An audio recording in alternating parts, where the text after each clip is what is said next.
ঢুকলে আগুন লাগা দিব।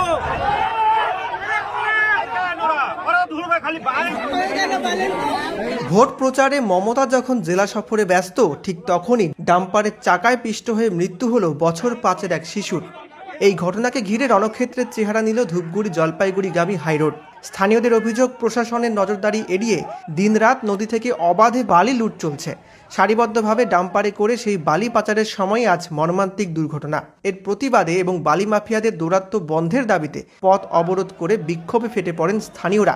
পুলিশের সামনেই ক্ষোভ উগরে দেন আমজনতা। পরিস্থিতি উত্তপ্ত হয়ে উঠলে সেখানে ছুটে যান ধূপগুড়ি থানার আইসি সহ বিশাল পুলিশ বাহিনী। দীর্ঘক্ষণ অবরোধ চলার পর মহাসড়কের দুপাশে কয়েক কিলোমিটার জুড়ে তীব্র যানজট তৈরি হয়। পুলিশ দফায় দফায় বিক্ষোভকারীদের সঙ্গে আলোচনা চালিয়ে পরিস্থিতি নিয়ন্ত্রণে আনার এবং যানজট মুক্ত করার চেষ্টা চালায়।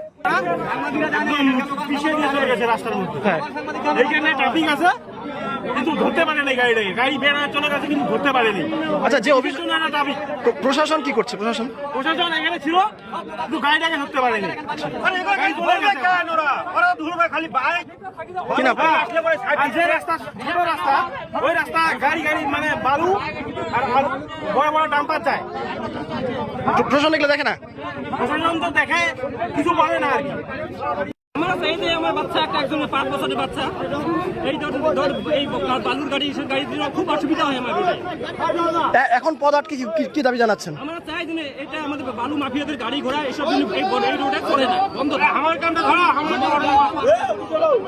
পুলিশ আসছে, পুলিশ কি বলে? কিছু বলে নেই, এখন ভাঙিয়ে দেবো। পড়ে আছে কিছু, এখন ইস্যু বলে নেই। আমার চাই হিমঘর থেকে বড় গাড়িগুলো বন্ধ করে। কি নাম আপনার? আপনার নাম? আমার নাম কুকিল রায়। শুধু আজকে নয়, সারা জীবনের জন্য।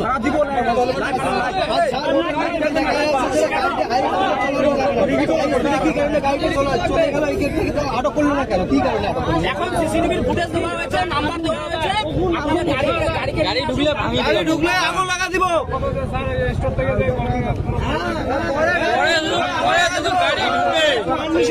ওভারলোড নাই, গাড়ি এত লোড দেয় রে।